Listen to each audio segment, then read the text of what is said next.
Dear students, welcome to the class of history.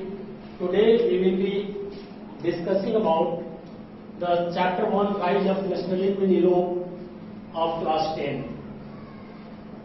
Students, as we know that not only Europe but across the world there were different kingdoms and there were different empires across the country, and therefore the revolution, the first revolution took place in the France, which is known as the French Revolution, and it had widespread impact across the Europe.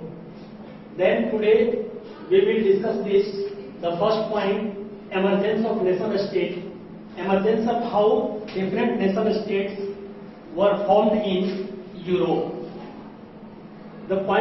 First point is, if we have a look at the history of the Europe, then we find that during 19th century, nationalism emerged as a force which led the emergence of the nation state in place of the multinational dynastic empires of Europe.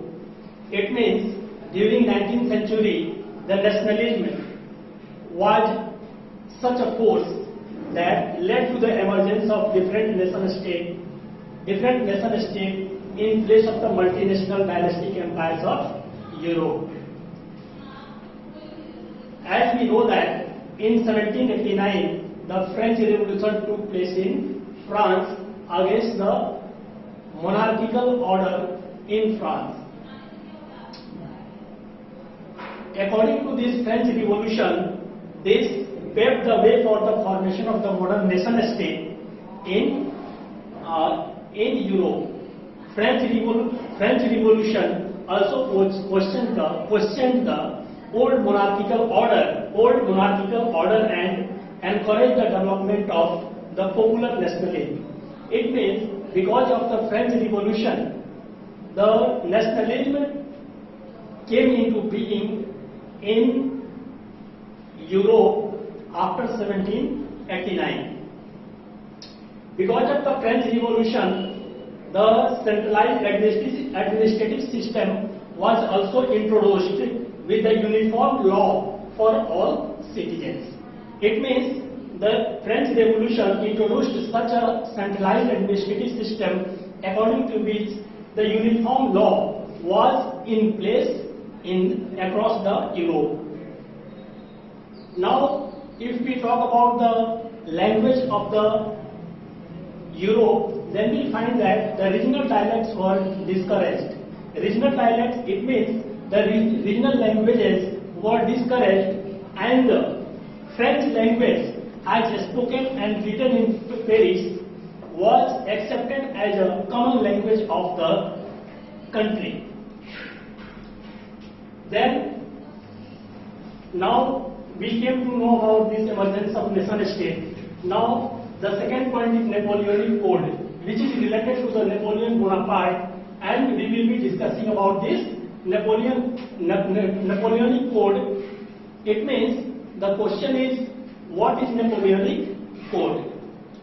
As we know that the Napoleon destroyed the democracy in France, but he incorporated the revolutionary principle by introducing the Civil Code of 1804, which later came to be known as the Napoleonic Code.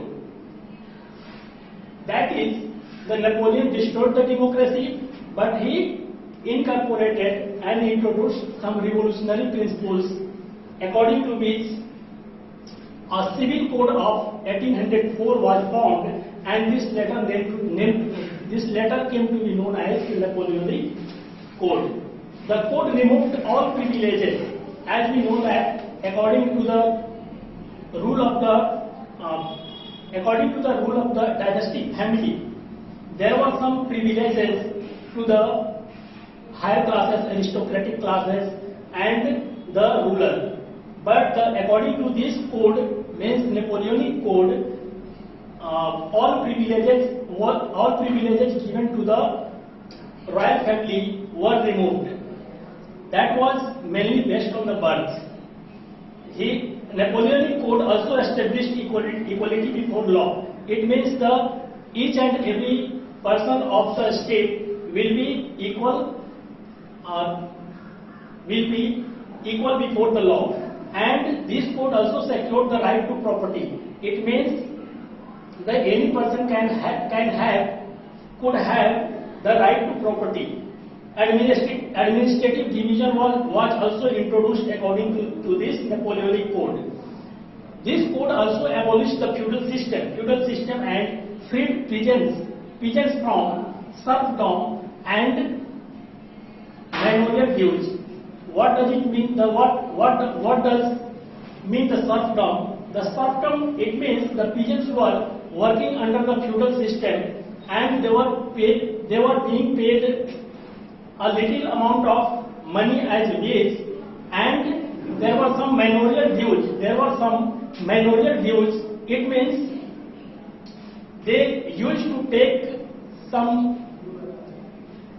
take their wages in terms of kind. It means they were taking grains from the landlords, and therefore and later they work for them, and they used to pay it in the form of the manure, and therefore there were some manorial dues to the peasants, and according to this Napoleonic code, it was removed all around the Europe.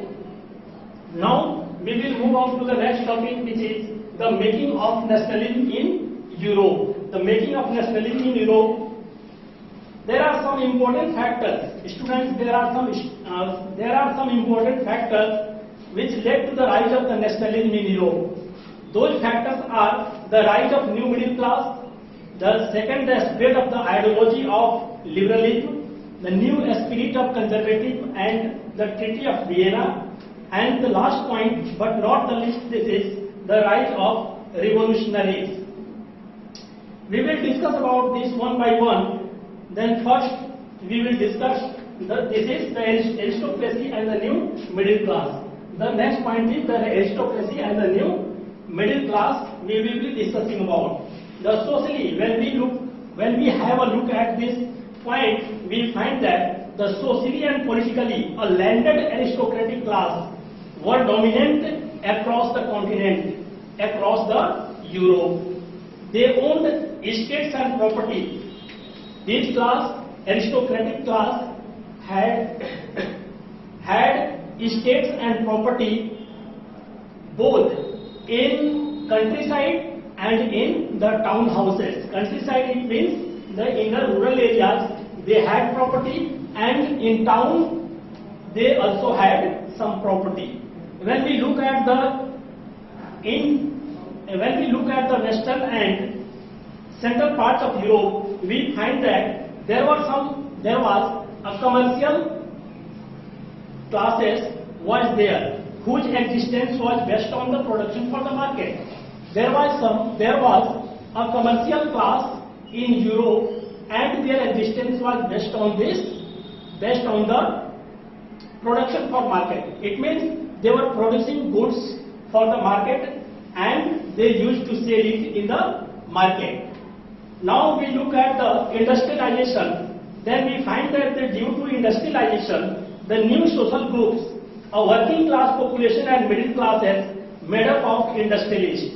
A working, it means, as it is obvious that a industrialist set up a factory and they needed labor for them, and those labor are known as the working population. Then the emergence of working population and the new industrial group came into being in Europe. The professional businessmen, some businessmen and professionals also came into being. It was among the educated liberal middle class the idea of national unity gained popularity. It was because of the national unity and nationalism gained popularity because of the educated liberal classes in Europe. Now we move on to the next topic, which is meaning of liberal nationalism. Then what does mean the liberal nationalism. What is liberal nationalism? We will be discussing about this. The ideas of national unity in the early 19th century, Europe were closely related to the ideology of liberalism. When we look at the 19th century, we find that in the Europe was closely related to the ideology of the liberalism. Liberalism, what does liberalism mean? Here we will discuss about this. For the new middle class, the liberalism for the new middle class. If we discuss about the meaning of the liberalism for the new middle class, we find that the liberalism stood for freedom of the individual and the equality of all before the law. It means this liberalism gave people the right to have equality before law. Particularly in France, if we discuss, the right to vote and to get elected was granted exclusively to the property owned person. It means, according to this system, in the liberalism, they were liberal, no doubt they were liberal, but only those people can contest election in order to get into the office, get into the public office, only property owned. It means if the person has wealth and property, then he can contest the election and they could get into the public offices. Men without property, it means the men without property and the women were excluded from this right. It means the men without property and the women could not contest election to get into the public offices. Now we will discuss about the meaning of liberalism in the economic sphere. The liberalism stood for the freedom of market. It means that anyone can produce goods and they can sell in the market. Next, the second, the abolition of state-imposed restrictions. If a state, here the meaning of a state is government. If the government had imposed restrictions on the movements of goods and services, goods and capital, then it was abolished at that time under the liberalism system. When we look at the story of the custom union, in 1834, the custom union was formed which abolished tariff barriers. Tariff barriers were abolished. Tariff barriers were abolished. What does it mean? It means the goods produced in a particular state could be sold to the other state without paying any kind of custom duty.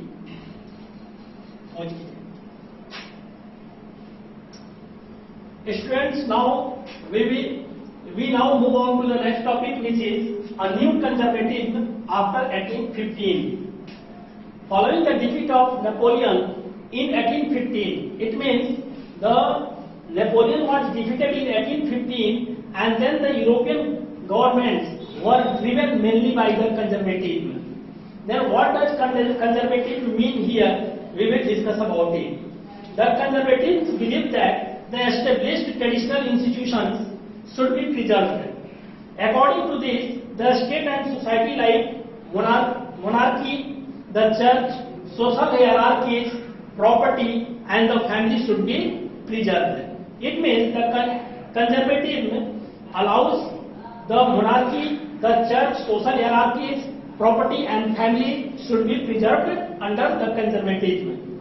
The European powers like Britain, Russia, Prussia and Austria, who had collectively defeated Napoleon, met at Vienna to draft a settlement for the Europe. The European powers here means the Britain, Russia, Prussia and Austria collectively defeated Napoleon and they met at Vienna to draft a settlement for Europe. They also drew up the Treaty of Vienna in 1815. In 1815, a Treaty of Vienna was drawn up and those points were there were some points which were mentioned in the Treaty of Vienna. We will discuss about that. The next point is this: major points of the Treaty of Vienna we will be discussing. According to this, the Treaty of Vienna, the Bourbon dynasty, which had been deposed during the French Revolution, was restored to power. As we know that when we have a look at the French Revolution, which has been taught in the class 9 under the title of the French Revolution, we know that the Bourbon family, Louis XVI was from Bourbon family and he was in power under the despotic rule. During the French Revolution, he was deposed from their post, and according to the Treaty of Vienna, the Bourbon family was restored to the power. It means he was the member from the Bourbon family was again reappointed. The France lost the territories it had annexed under Napoleon. Under Napoleon, France gained some territory, annexed some territory, and it was given to this territory were given to the people they belong to those territories. A series of states were set up on the boundaries of France to prevent its expansion in future. According to the Treaty of Vienna, on the boundary of the France, a series of states were set up, and in order to prevent the further expansion of the France in that, according to that, the Treaty of Vienna. Prussia was given important new territories on its western frontier. Prussia was given new territory on its western frontier, and while Austria was given control of northern Italy. Northern Italy was now controlled by the Austria according to the Treaty of Vienna. German Federation of 39 states. German Federation of 39 states had been set up by Napoleon, which was later left untouched. The main intention of the Congress was to restore the monarchies that had been overthrown by Napoleon and create a new conservative order in Europe. Conservative regimes set up in 1815 were autocratic. The main intention of the Congress meeting at Vienna was to restore the monarchies, to restore the previous government setup that was monarchies, and this monarchy was overthrown by the Napoleon, but later it was restored in Europe, and it created, according to this Treaty of Vienna, it created conservative in Europe, and this new regime this new conservative regime was set up in 1815, and this conservative regime was known as the autocratic regime. But liberal nationalists opposed the monarchical forms that had been established after the Vienna Congress and believed that the creation of nation-state was necessary. But the liberal nationalists opposed the autocratic conservative system, and they wanted to set up the country as a nation-state, and they opposed the conservative